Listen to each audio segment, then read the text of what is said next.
പിതാവിൻ്റെയും പുത്രൻ്റെയും പരിശുദ്ധാത്മാവിൻ്റെയും നാമത്തിൽ ആമേൻ. എൻ്റെ പ്രിയപ്പെട്ടവർ, ഇന്ന് മെയ് 29 വെള്ളിയാഴ്ച. അമ്മേ പരിശുദ്ധ അമ്മേ, അമ്മേ പരിശുദ്ധമേ, ദൈവമാതാവേ, കൃപാസനത്തിലൂടെ ഞങ്ങൾക്കും ഞങ്ങളുടെ ദേശത്തിനും അമ്മ മധ്യസ്ഥം തേടി തന്ന എല്ലാ അനുഗ്രഹങ്ങൾക്കും കൃപകൾക്കും ഞങ്ങളിപ്പോൾ ഹൃദയം നിറഞ്ഞ നന്ദി പറയുന്നു. അമ്മേ പരിശുദ്ധമേ, ദൈവമാതാവേ, 2004 ഡിസംബർ 7 ഉച്ചകഴിഞ്ഞ് 2:30 കൃപാസനത്തിൽ സംഭവിച്ച അമ്മയുടെ പ്രത്യക്ഷപ്പെടലിനെ തിരുസഭയ്ക്ക് സമർപ്പിച്ചിരിക്കുന്ന പഠനരേഖകളുടെ മേൽ സഭാത്മകമായ പഠനം ആരംഭിക്കുവാൻ ഞങ്ങൾ പ്രാർത്ഥിക്കുന്നു. അമ്മേ പരിശുദ്ധമേ, ഭൂസ്വർലോകങ്ങളുടെ രാജ്ഞിയായ അങ്ങേയ്ക്ക് ഭൗമസംരക്ഷണത്തിനായി പ്രപഞ്ചപ്രകൃതിയെ തന്നെ തിരുസഭ പ്രതിഷ്ഠിക്കുവാൻ ഈ പ്രത്യക്ഷീകരണം വഴി ഇടയാക്കണമേ. പരിശുദ്ധമേ, ജപമാല മാതാവേ, സകല കൃപാസനം പ്രാർത്ഥനയോടും ചേർത്ത് ഞങ്ങളിപ്പോൾ പ്രാർത്ഥിക്കുന്ന ഈ കുടുംബത്തിന്റെ പ്രത്യേക നിയോഗം പറ മക്കളെ.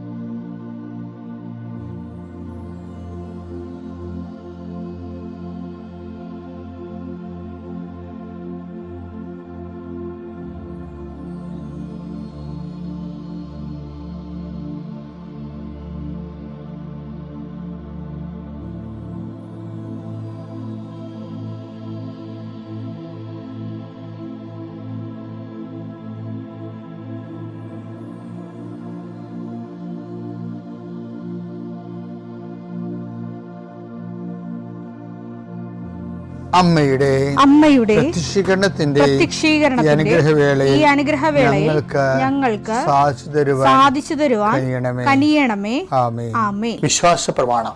സർവശക്തനായ പിതാവും ആകാശത്തിന്റെയും ഭൂമിയുടെയും സൃഷ്ടാവുമായ ദൈവത്തിൽ ഞാൻ വിശ്വസിക്കുന്നു. അവിടുത്തെ ഏകപുത്രനും ഞങ്ങളുടെ കർത്താവുമായ ഈശോ മിശിഹായിലും ഞാൻ വിശ്വസിക്കുന്നു. ഈ പുത്രൻ പരിശുദ്ധാത്മാവിനാൽ ഗർഭസ്ഥനായി കന്യകാമറിയത്തിൽ നിന്ന് പിറന്ന് പൊന്തിയോസ് പീലാത്തോസിന്റെ കാലത്ത് പീഡകൾ സഹിച്ച് കുരിശിൽ തറയ്ക്കപ്പെട്ട് മരിച്ച് അടക്കപ്പെട്ട് പാതാളങ്ങളിൽ ഇറങ്ങി മരിച്ചവരുടെ ഇടയിൽ നിന്ന് 3-ാം നാൾ ഉയർത്ത് സ്വർഗത്തിലേക്ക് എഴുന്നള്ളി സർവശക്തിയുള്ള പിതാവായ ദൈവത്തിന്റെ വലതുഭാഗത്തിരിക്കുന്നു. അവിടെ നിന്ന് ജീവിക്കുന്നവരെയും മരിച്ചവരെയും വിധിക്കുവാൻ വരുമെന്നും ഞാൻ വിശ്വസിക്കുന്നു. പരിശുദ്ധാത്മാവിലും ഞാൻ വിശ്വസിക്കുന്നു. വിശുദ്ധ കത്തോലിക്കാ സഭയിലും പുണ്യവാന്മാരുടെ ഐക്യത്തിലും പാപങ്ങളുടെ മോചനത്തിലും ശരീരത്തിന്റെ ഉയർപ്പിലും നിത്യമായ ജീവിതത്തിലും ഞാൻ വിശ്വസിക്കുന്നു. ആമേൻ. സ്വർഗ്ഗസ്ഥനായ ഞങ്ങളുടെ പിതാവേ, അങ്ങയുടെ നാമം പൂജിതമാകണമേ. അങ്ങയുടെ രാജ്യം വരണമേ. അങ്ങയുടെ തിരുമനസ് സ്വർഗത്തിലെ പോലെ ഭൂമിയിലും ആകണമേ. അന്നു വേണ്ടുന്ന ആഹാരം ഇന്ന് ഞങ്ങൾക്ക് തരണമേ. ഞങ്ങളോട് തെറ്റ് ചെയ്യുന്നവരോട് ഞങ്ങൾ ക്ഷമിക്കുന്നത് പോലെ ഞങ്ങളുടെ തെറ്റുകൾ ഞങ്ങളോടും ക്ഷമിക്കണമേ. ഞങ്ങളെ പ്രലോഭനത്തിൽ ഉൾപ്പെടുത്തരുതേ, തിന്മയിൽ ഞങ്ങൾ രക്ഷിക്കണമേ. ആമേൻ. നന്മ നിറഞ്ഞ മറിയമേ, സ്വസ്തി. കർത്താവ് അങ്ങയുടെ കൂടെ സ്ത്രീകളിൽ അങ്ങ് അനുഗ്രഹിക്കപ്പെട്ടവളാകുന്നു. അങ്ങയുടെ ഉദരത്തിൻ ഫലമായി ഈശോ അനുഗ്രഹിക്കപ്പെട്ടവനാകുന്നു. പരിശുദ്ധ മറിയമേ, തമ്പുരാന്റെ അമ്മേ, പാപികളായ ഞങ്ങൾക്ക് വേണ്ടി ഇപ്പോഴും ഞങ്ങളുടെ മരണസമയത്തും തമ്പുരാനോട് അപേക്ഷിക്കണമേ. ആമേൻ. കർത്താവേ, നിന്റെ ഉന്നതമായ നാമത്തിന് സ്തോത്രം ചെയ്യും. കർത്താവേ, നിന്റെ വിശുദ്ധ പൗരോഹിത്യത്തെ മഹത്വപ്പെടുത്തണമേ. കർത്താവെ, സഭയിലുള്ള സാന്നിധ്യം പ്രകടമാക്കണമേ. 40 വർഷം ഞാൻ അർപ്പിച്ച കൃപാന്റെ യുഗതിയാൽ കൃപാസ്ഥാനത്താറെ ജീവനോടെ പ്രത്യക്ഷപ്പെട്ട മാതാവിന്റെ മാധ്യസ്ഥ കർത്താവെ, അപചാരിതവും ആകസ്മികമായ അപകടങ്ങൾ, തൊഴിലുമായി ബന്ധപ്പെട്ട് വരുന്ന അപകടങ്ങൾ, അതെല്ലാം അങ്ങയുടെ മക്കളെ അങ്ങ് പരിപൂർണമായി സംരക്ഷിക്കണമെന്ന് യേശുനാമത്തിൽ പ്രാർത്ഥിക്കുന്നു. കർത്താവ്, അന്ധന് കാഴ്ച നൽകിയവനെ, ചെകിടിന് കേട് നൽകിയവനെ, ഊമന് സംഭാഷണ ശക്തി നൽകിയവനെ, മഹോരോഗ്യപ്പെടുത്തിയവനെ, തളർവാരോഗ്യപ്പെടുത്തിയവനെ, മരിച്ചവനെ ഉയർപ്പിച്ചവനെ, കർത്താവേ, നിന്റെ തിരുനാമം സ്തുതി പറയുന്നു.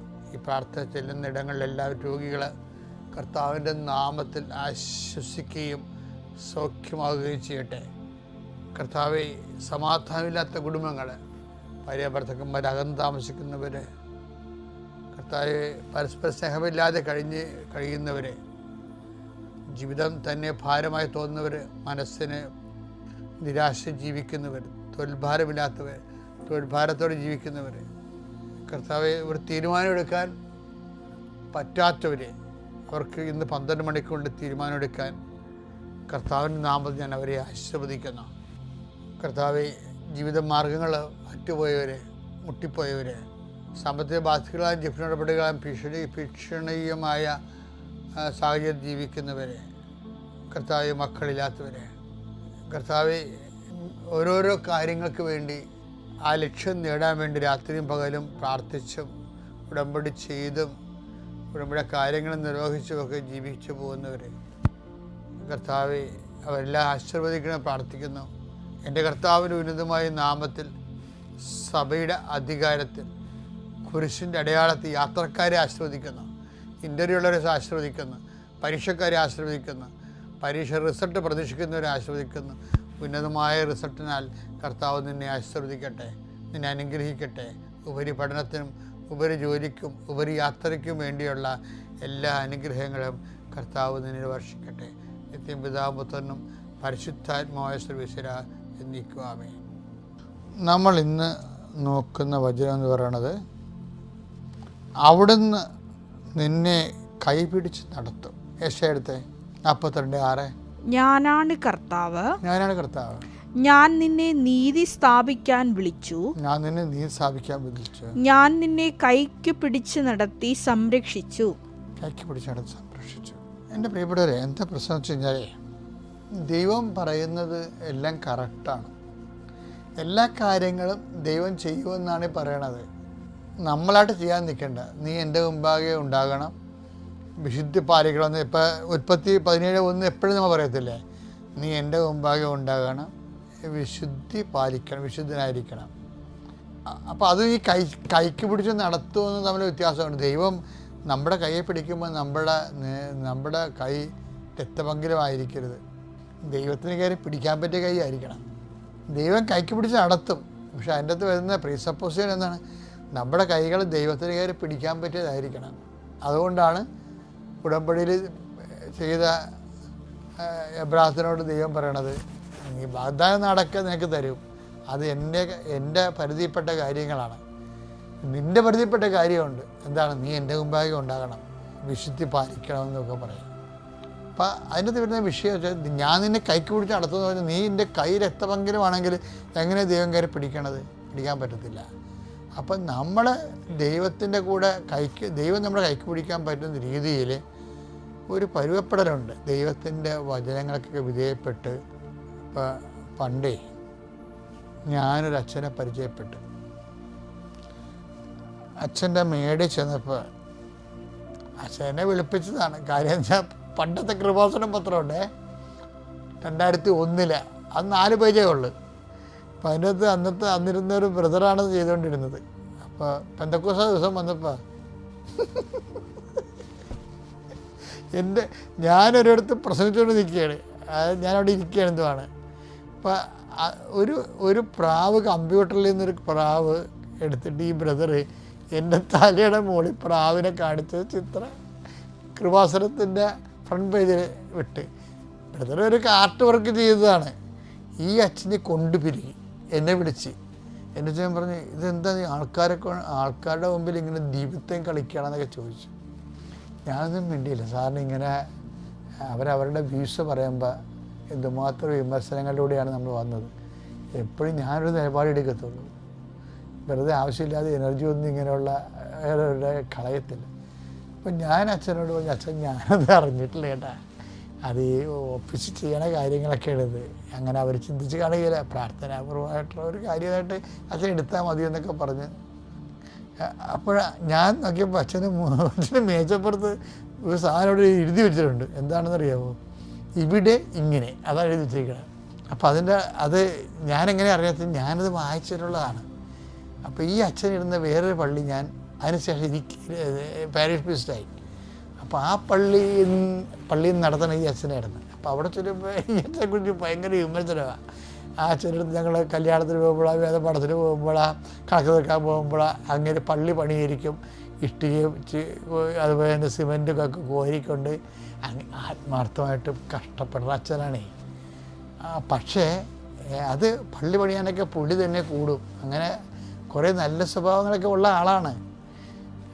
പക്ഷേ നമുക്കറിയാമല്ലോ പൗരോഹിത്യം എന്ന് പറയുന്നത് സിമൻറ്റ് കുഴക്കാൻ വേണ്ടിയുള്ള അല്ലല്ലേ മാത്രമല്ല, അതുകൊണ്ട് വേണമെങ്കിൽ ഒരു രസത്തിനെ കൂടാമെന്നല്ലാതെ അത് മെയിനല്ല. അതിൻ്റെ അകത്ത് കർത്താവ് നമ്മളെ സിമൻറ്റ് കുഴക്കാൻ വിളിച്ചല്ലല്ലോ. അപ്പോൾ എല്ലാത്തിനൊക്കെ ഓരോ ലക്ഷ്യങ്ങളില്ലേ. ഈ ആൾക്കാർ വരുമ്പോൾ ഇവർ ആട്ടി ഓടിക്കും എന്ന് പറയും. വൈകുന്നേരം വരാൻ പറയും, ഇങ്ങനെ പണി തീരുമ്പോൾ വരാൻ പറയും. അപ്പോൾ അവർക്ക് ചിലപ്പോൾ ഒക്കത്തില്ല, പിന്നെ ഭയങ്കര ഇഷ്യൂ ആകും. ഇങ്ങനെ വേറെ ഇറിറ്റേഷൻസ് ഉണ്ടാക്കും. അപ്പോൾ എന്താ പ്രശ്നം, ചിലർക്ക് ഒരു നിലപാടാണ്, അവരുടെ ഒരു പ്രയോറിറ്റി കഴിഞ്ഞിട്ട് മാത്രമേ ഇവിടെ ഇങ്ങനെയൊക്കെ ചെയ്യാൻ പറ്റത്തുള്ളൂ. മനസ്സുണ്ടെങ്കിൽ സ്വീകരിച്ചാൽ മതി എന്നുള്ള രീതിക്കല്ലേ. ഇങ്ങനെ ദൈവത്തിനടുത്ത് പറ്റത്തില്ല. ഞാനിങ്ങനെ എന്ത് വചനമായാലും ശരി, ഞാനിങ്ങനെ പോകത്തുള്ളൂ എന്ന് പറയാൻ പറ്റത്തില്ല. ഉടമ്പടി ചില അണ്ണന്മാർക്ക് പറ്റിയിരിക്കണതാണ്. ഉടമ്പടി എടുത്തെങ്കിലും ഇവിടെ ഇങ്ങനെ എന്ന് പറയും. എന്താണ്, ഏതുടമ്പടിയായാലും ഞാനിങ്ങനെയൊക്കെ എനിക്കിങ്ങനെയൊക്കെ ചെയ്യാൻ പറ്റത്തുള്ളൂ എന്ന് പറഞ്ഞു അവരാണ് ഉടമ്പടിയിൽ പണി മേടിക്കുന്നത്. അതൊക്കെ വെറുതെ വെളുക്കാത്തൊക്കെ ഉണ്ടാക്കുകയാണേ, ചെയ്യാൻ പറ്റത്തില്ല. ഇവിടെ ഞാൻ നിൻ്റെ കൈക്ക് പിടിക്കുമെന്ന് പറഞ്ഞതിൻ്റെ അർത്ഥം എന്താണ്? നിൻ്റെ കൈ എനിക്ക് പിടിക്കാൻ പറ്റിയ രൂപത്തിലായിരിക്കണം എന്നല്ല എൻ്റെ അർത്ഥം. ദൈവത്തിനെ നമ്മുടെ കൈയൊക്കെ ഞാൻ നിൻ്റെ കൈക്ക് പിടിച്ച് നടത്തിച്ചാൽ ദൈവം ഇപ്പം ഇപ്പം നിങ്ങൾ കൃപാസനത്തിൽ വരുന്നവരല്ലേ. അപ്പോൾ കൃപാസനം വരുമ്പോൾ കൃപാസനം എങ്ങനെ ഇവിടം വരെ എത്തിയെന്ന് നോക്കണം. ദൈവം കൈക്ക് പിടിച്ച് നടത്തിയതാണ്. കൈക്ക് പിടിക്കാവുന്ന രീതിയിൽ ഇപ്പം എൻ്റെ ജീവിതത്തിലൊരു പ്രശ്നമുണ്ടായി. എനിക്ക് അന്ന് കൊച്ചച്ഛനാകുമ്പോൾ അച്ഛനായിട്ട് ചിലപ്പോൾ ഒരു കൊല്ലം ആയി കാണുമായിരിക്കും. അപ്പോൾ വീട്ടിൽ നിന്ന് എൻ്റെ പെങ്ങൾ വിളിച്ച് അമ്മയുടെ നില പരുവക്കേടാണെന്ന് പറഞ്ഞു. കാര്യം ഞാനേ ഉള്ളു ഇതൊക്കെ കേൾക്കാൻ. അതുകൊണ്ട് എന്നോട് പറഞ്ഞ് അമ്മയുടെ നില പരുവക്കേടാണെന്ന് പറഞ്ഞു. അപ്പോൾ എന്താണെന്ന് അവൾ പറയണില്ല. അപ്പം ഞാൻ ദേഷ്യപ്പെടുന്ന കാര്യം പറയണി എന്താണെന്ന് പറ, അമ്മയല്ലേ എൻ്റെ. നമ്മുടെ എപ്പോൾ പറയാം, അമ്മക്ക് ഗർഭപാത്രം ഇറങ്ങി വരികയാണെന്ന്. അപ്പം ഗർഭപാത്രം ഇറങ്ങി വരണപ്പോൾ അത് നിസ്സാര കാര്യമല്ല. അപ്പോൾ ഞാനവിടെ റഷ് ചെയ്ത് വീട്ടിൽ ചെന്ന് ഞാൻ അമ്മയോട് പറഞ്ഞു, അമ്മ ഒരു പ്രശ്നമില്ല, നമുക്കിത് ആശുപത്രി പോയി എല്ലാം ശരിയാക്കാമെന്ന് പറഞ്ഞ്. പക്ഷേ എല്ലാം ശരിയാക്കാന്ന് പറയുമ്പോൾ എൻ്റെ കാശില്ല. അതാണ് എൻ്റെ വിഷയം. കാര്യം ഇതൊക്കെ തിരിച്ചു കൊണ്ടുവരണമെങ്കിൽ നല്ല പൈസ വേണം, കുറേ പത്യങ്ങൾ വേണം, 90 ദിവസത്തെ വരെ പത്യമൊക്കെ വേണം, ശ്രദ്ധ വേണം. എൻ്റെ കാശില്ല. കാശില്ലേന്ന് ചോദിച്ചാൽ കാശുണ്ട്. എന്ന് വെച്ച് കഴിഞ്ഞാൽ പിതാവ് എനിക്ക് വണ്ടി വാങ്ങിക്കാൻ കാശ് തന്നായിരുന്നു. ഈ പഴയ ചെറിയ സ്കൂട്ടർ മേടിക്കാൻ വേണ്ടി രൂപതയിൽ നിന്ന്. ഞാൻ പിതാവിനോട് ചോദിച്ചിട്ട് തന്നാണ്. എന്താ വെച്ചാൽ എനിക്ക് 3 പള്ളി ഉണ്ടായിരുന്നു അന്ന്. അപ്പോൾ ഓരോ പള്ളിയും 10 കിലോമീറ്റർ 8 കിലോമീറ്ററൊക്കെ അകലെയായിരുന്നു.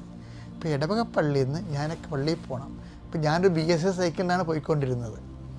അപ്പോൾ BSS സൈക്കിളിന് ഓടി ഒരു പള്ളിയിൽ നിന്ന് ഞായറാഴ്ചക്ക് കഴിഞ്ഞ് അടുത്ത പള്ളി ചെല്ലുമ്പോൾ പിന്നെ തിരിച്ചു വന്ന് പിന്നെ 3 മണിക്ക് കാറ്റഗിസത്തിന് വേറെ പള്ളിയിൽ പോയി വരുമ്പോൾ വയറ് വളസര പിടിക്കും. 2 മണിക്ക് 2:30 വന്ന് ഊണ് കഴിക്കണത്. അപ്പോൾ വേർത്തൊലിച്ച് വരും. അപ്പോൾ എനിക്ക് തോന്നി ഒരു വണ്ടി കിട്ടിയാൽ കൊള്ളാമായിരുന്നെന്ന് പറഞ്ഞു.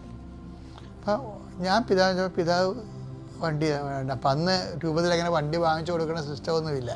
പിതാവിനോട് പറഞ്ഞ് ഞാൻ കുർബാന തരാം നിങ്ങൾക്ക്, പിന്നെ ഒരു 10 രൂപയും തരാം, നിങ്ങൾ ബാക്കിയുള്ളത് കുർബാനയിൽ അഡ്ജസ്റ്റ് ചെയ്യണമെന്ന് പറഞ്ഞു. പക്ഷേ അത് നഷ്ടമാണ് ശരിക്കും. എന്ന് വെച്ച് കഴിഞ്ഞാൽ എനിക്കന്ന് പൈസ ഇല്ലാത്തതുകൊണ്ട് ഈ കുർബാന ചൊല്ലിയിട്ട് അതിൻ്റെ ഒരു ദക്ഷിണ കൊണ്ടാണല്ലോ നമ്മൾ ജീവിക്കണത്.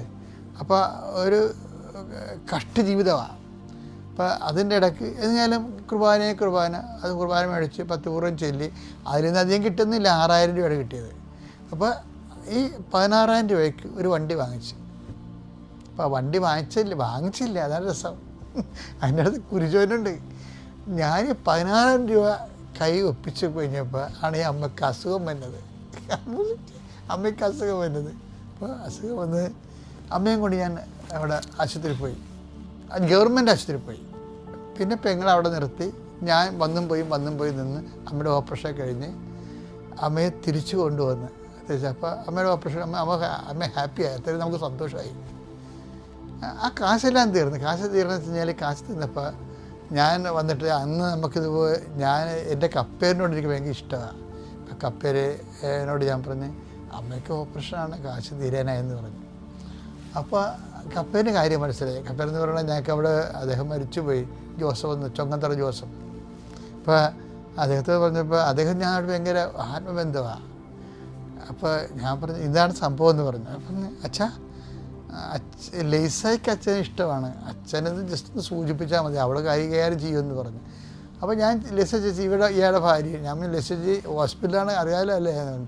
അപ്പോൾ ലേസ ചേച്ചി ഒരു മാല ഊരി ഇങ്ങോട്ട് തന്നിട്ടും പറഞ്ഞു അച്ഛൻ ഇത് കൊണ്ടുപോയി എന്നാ വെച്ചാൽ ചെയ്തെന്ന് പറഞ്ഞു. അപ്പോൾ എനിക്ക് കടമില്ലാതെ വേറെ ആൾക്കാരുടെ കയ്യിൽ നീട്ടാതെ എൻ്റെ കാര്യങ്ങൾ നടന്നു കിട്ടി.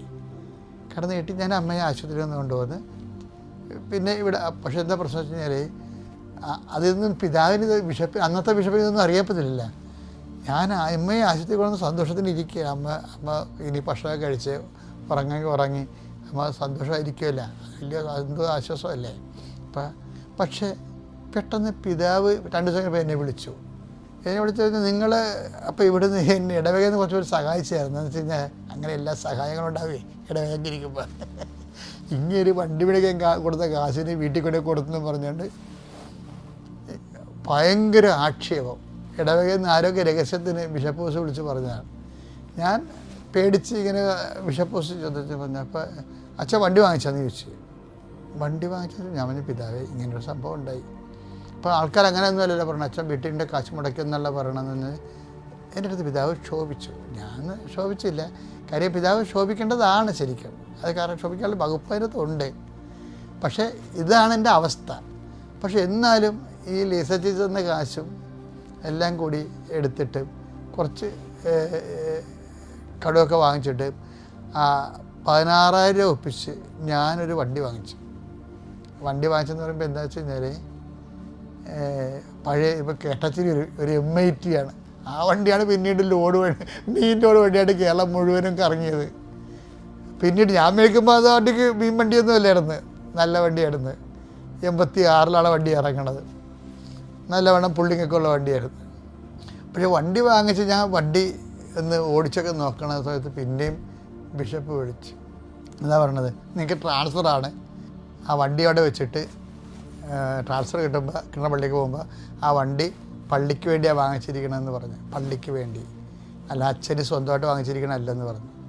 ഇതിൻ്റെ അകത്തൊരു പ്രശ്നമുണ്ട്. എന്താ പ്രശ്നം? ഇതിൻ്റെ അകത്ത് കുർബാന ഉണ്ട് ഇല്ലേ. അപ്പോൾ എനിക്ക് വേണ്ടി ന്യായമായിട്ടും പറയാം പിതാവ് ഈ വണ്ടി കൊടുക്കത്തില്ല.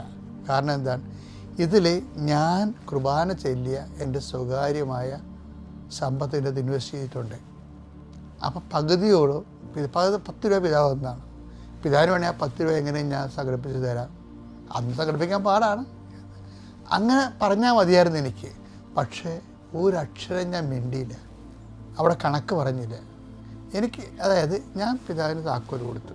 താക്കോല് വന്നച്ഛന്, ഏത് അച്ഛനാണ് വന്നത് ആ അച്ഛന് താക്കോൽ കൈമാറുമ്പോഴും ഞാൻ ഈ ചരിത്രമൊന്നും അവരോട് പറയത്തില്ല. ബിഷപ്പിനോടും ആ ചരിത്രം പറഞ്ഞില്ല. ബിഷപ്പിനോട് പറയുമ്പോൾ ബിഷപ്പ് ഓർക്കും, അയ്യോ ശരിയാണല്ലോ അച്ഛൻ ഞാൻ കുർബാന കൊടുത്തല്ലേ, അച്ഛൻ്റെ പൈസ ആണല്ലോ പകുതിയുള്ളതെന്ന് വേണമെങ്കിൽ പിതാവിന് വേണമെങ്കിൽ. പക്ഷേ അത് ഞാൻ പിതാവ് പറഞ്ഞില്ല. പിതാവ് വൺസ് ഇങ്ങനെ പറഞ്ഞ സ്ഥിതിക്ക് ഞാൻ ആ താക്കോൽ കൈയേൽപ്പിച്ചു കൊടുത്തു. അപ്പോൾ എന്താ വിഷയം, എനിക്ക് തോന്നുന്നത് ഇവിടം തൊട്ടാണ് കർത്താവ് എന്നെ നോട്ടപ്പുള്ളിയാക്കിയത്.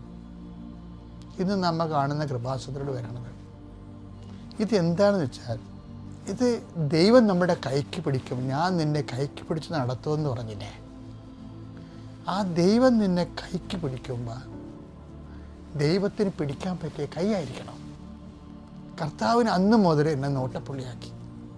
കാര്യം എല്ലാ ന്യായവും നീതിയും എല്ലാം വെച്ചുകൊണ്ട് ഞാൻ എൻ്റെ അമ്മയെ നോക്കി സംരക്ഷിച്ചു, ഞാൻ ഈ ഇടവകയെ സംരക്ഷിച്ചു, പിതാവിൻ്റെ വാക്ക് കേട്ട് ഞാൻ താക്കോൽ കൊടുത്തു. അപ്പോൾ ഇതെന്താ സംഭവം, അന്ന് മുതൽ നമ്മുടെ കയ്യെ പിടിക്കാൻ ദൈവത്തിന് തോന്നും. അന്ന് മുതൽ നയിക്കലാണ്, അന്ന് മുതൽ കൈ പിടിച്ച് നടത്തുന്നതാണ്. പക്ഷേ ഇത് എവിടെൻ്റെ എന്ത് സംഭവിച്ചു കഴിഞ്ഞാൽ, പരിശുദ്ധാത്മാവിന് ഇതിൻ്റെ അകത്തൊരു പ്രശ്നമുണ്ട്. പരിശുദ്ധാത്മാവിനെ കിട്ടിയാൽ പരിശുദ്ധാത്മാവ് ഇങ്ങനെയുള്ള സമയത്തൊക്കെ എന്താണ് ചെയ്യേണ്ടതെന്ന് നമുക്ക് പറഞ്ഞു തരും. അല്ല പരിശുദ്ധാത്മാവ് ഇടിച്ചതിന് വേണ്ടിയിട്ട് കസ്തക്ക മസ്ത്രക്ക എന്ന് പറഞ്ഞ് വിറസൊലി താഴെ വീണമെന്നില്ല, അത് അഭ്യാസമാണ്. അതല്ല, യഥാർത്ഥ ക്രിസ്തു ചൈതന്യത്തിൽ ജീവിക്കാൻ പരിശുദ്ധാത്മാവ് നമുക്ക് സഹായകനാണ്. ഞാൻ ഇങ്ങനെ ഒരു കൃപയുടെ വഴികളിലേക്കാണ് പോകണമെന്ന് എനിക്കറിയത്തില്ലായിരുന്നു. പക്ഷെ പരിശുദ്ധാത്മാവ് ഞാൻ അറിയാതെ തന്നെ എന്നെ കൊണ്ടുപോകുമെന്നാണ് ഞാൻ ഇന്ന് ധരിക്കുന്നത്. ഇന്ന് ഞാൻ ധരിക്കുന്നത് വേറെ കൂടി കാര്യങ്ങളുണ്ട്. എന്താണ്? അമ്മ എല്ലാം ഹൃദയത്തിൽ സംഗ്രഹിച്ചു. അതേക്കുറിച്ച് ധ്യാനിച്ചിരുന്ന ഒരു മരിയൻ ആധ്യാത്മികതയില്ലേ, അതിൻ്റെയൊക്കെ ആധാരങ്ങളും അടിസ്ഥാന ശിലകളും പാകുന്നത് ഈ കാലത്താണ്. നിങ്ങൾ ഓർത്തേക്കണം, ഒരു കാര്യം നമുക്ക് നഷ്ടം വന്നാലും നമുക്ക് അനീതിയായിട്ട് തോന്നിയാലും നിങ്ങൾ ദൈവത്തിന് കൂട്ടിച്ചിന്തിക്കുമ്പോൾ എല്ലാം നീതിയായിക്കൊള്ളും. ദൈവത്തിലാണ് നമ്മൾ സന്തോഷിക്കുന്നത്. പിതാവിൻ്റെയും പുത്രൻ്റെയും പരിശുദ്ധാത്മാവിൻ്റെയും നാമത്തിൽ.